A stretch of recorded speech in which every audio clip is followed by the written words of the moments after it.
पाकिस्तान और भारत के दरमियान कशीदगी पर अमरीका को तशवीश। वजीर आजम शहबाज शरीफ से अमरीकी वजीर खारजा मार्को रूबियो का टेलीफोनिक राबिता। भारत के बढ़ते इश्तियाल अंगेज रवैये को इंतहाई मायूस कुन और तशवीशनाक करार दे दिया। वजीर आजम शहबाज शरीफ ने पहलगाम वाक़े की शफाफ और गैर जानिबदाराना तहकीकात की पेशकश की।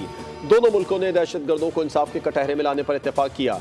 वजीर आजम ने कहा, दहशत गर्दी की तमाम शक्लों में मजम्मत करते हैं। अमरीकी वजीर खारजा का भारतीय वजीर खारजा जयशंकर से भी टेलीफोनिक राबिता। भारत पर जोर दिया कि वो कशीदगी कम करने और जनूबी एशिया में अमन और सलामती बरकरार रखने के लिए पाकिस्तान के साथ मिलकर काम करे। पाकिस्तानी हुक्काम पहलगाम हमले की तहकीकात में ताउन के लिए तैयार हैं।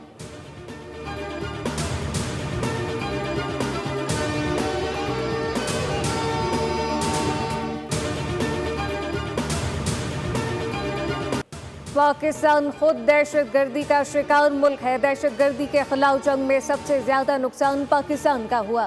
चेयरमैन पीपल्स पार्टी बिलावल भुट्टो की बरतानवी नशरियाती इदारे का इंटरव्यू कहा कि पाकिस्तान हर किस्म की जारहियत का मुकाबला करने के लिए तैयार है। जंग न्यूक्लियर तसादुम की तरफ बढ़ सकती है। भारत की जानिब से पानी की बंदिश को जंग तस्वुर किया जाएगा। भारत बगैर किसी सबूत के दहशत गर्दी का इल्जाम पाकिस्तान पर आयद कर देता है।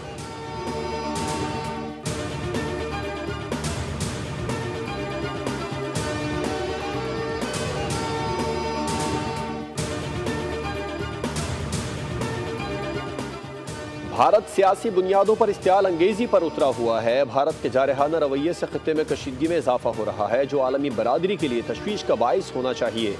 पाकिस्तान के मुस्तकिल मंदूब आसिम इफ्तिखार ने OIC ग्रुप के सफीरों को जनूबी एशिया की ताज़ा तरीन सूरत हाल से आगाह कर दिया।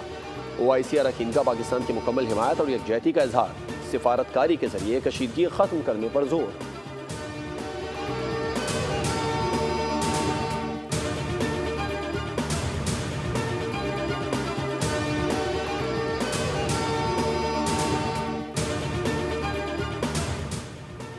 भारत का बगैर सबूत पाकिस्तान को मौरूद इल्जाम ठहराना बदनीयती पर मबनी है। पाकिस्तान लड़ना नहीं चाहता, वकार के साथ अमन चाहता है। अमेरिका में पाकिस्तान के सफीर रिजवान सईद शेख ने कहा कि हम किसी भी कुर्बानी से दरेख नहीं करेंगे। पाकिस्तान दहशतगर्दी का सबसे बड़ा शिकार रहा। मौजूदा हालात में कश्मीर का तनाज़ा दो जौहरी ताकतों के दरमियान सबसे बड़ा फ्लैश पॉइंट बन चुका है। जब तक मसला कश्मीर अक़वाम मुत्तहिदा की करारदादों के मुताबिक हल नहीं होता, खित्ते में पायदार अमन का क़याम मुमकिन नहीं।